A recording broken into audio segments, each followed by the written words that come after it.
Bonjour, je commence une nouvelle partie sur Lichess en 10 minutes sans ajout de temps contre un joueur classé 2218.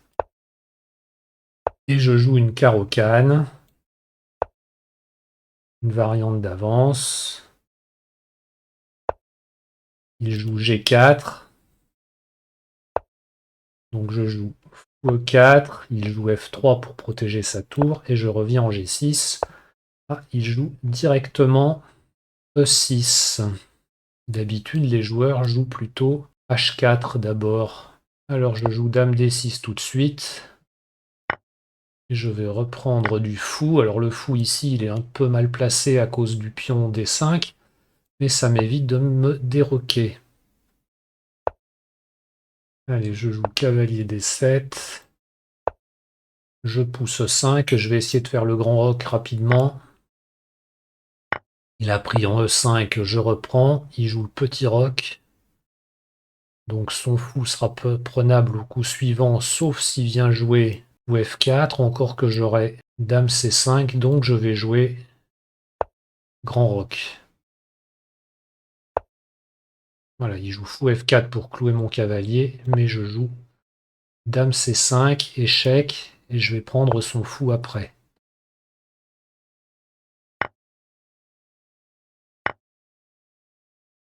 Il faut que je fasse attention à des coups comme Dame F5, échec, qui gagnerait potentiellement le fou, encore que j'ai tour D7, mais je vais activer mon fou en le mettant en G6. Je fais une pression sur C2 en faisant attention que ça ouvre. Si je prends ce pion, ça va ouvrir une colonne sur mon roc. Maintenant, ça gagne un pion. Donc c'est peut-être pas si mal. Parce que si on échange les dames, il va avoir moins d'attaques finalement. À noter que ma dame est défendue. Il ne faut pas que je le laisse prendre. Je prends parce qu'après, avec une tour ici, je pourrais me prendre une enfilade. Allez, je vais prendre la dame. Il développe son cavalier. Bon, allez, je me développe. Donc il joue cavalier D4. Il attaque mon fou. Donc j'ai deux possibilités. Soit je le joue en D3, soit je le joue en G6. Est-ce qu'il veut jouer cavalier E6? J'en sais trop rien. J'ai l'impression que le fou me sera plus utile en G6. Donc il a joué tour C1. Éventuellement, ça va clouer ce pion. Pardon.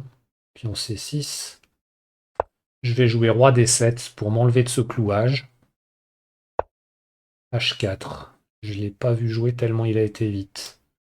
Et je vais jouer fou D6.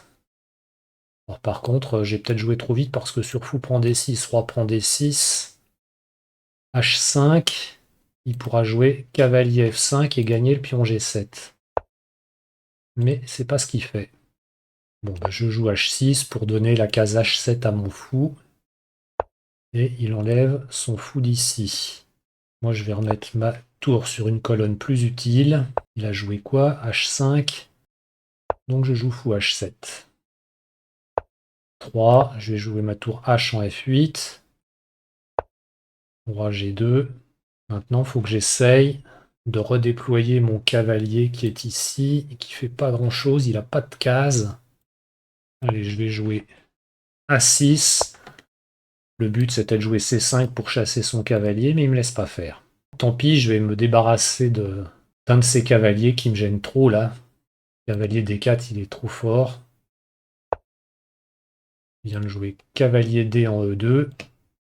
Alors je joue fou D3 pour clouer ce cavalier. Forcément des choses à faire ici. Son cavalier, est-ce qu'il a beaucoup de cases? Pouvoir venir là? Bon, allez, je le prends. J'ai plus que 4 minutes, va falloir que j'accélère. Allez, on va faire des échanges. Donc j'ai un pion de plus. Mhm.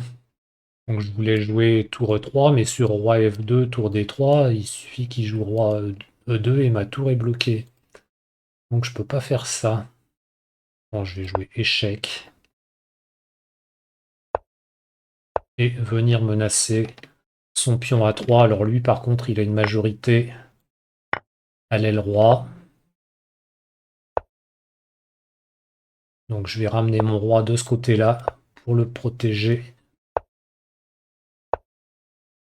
3 minutes 20. Allez, je vais avancer ma majorité. Allez, je prends. Je joue ça. Et ça.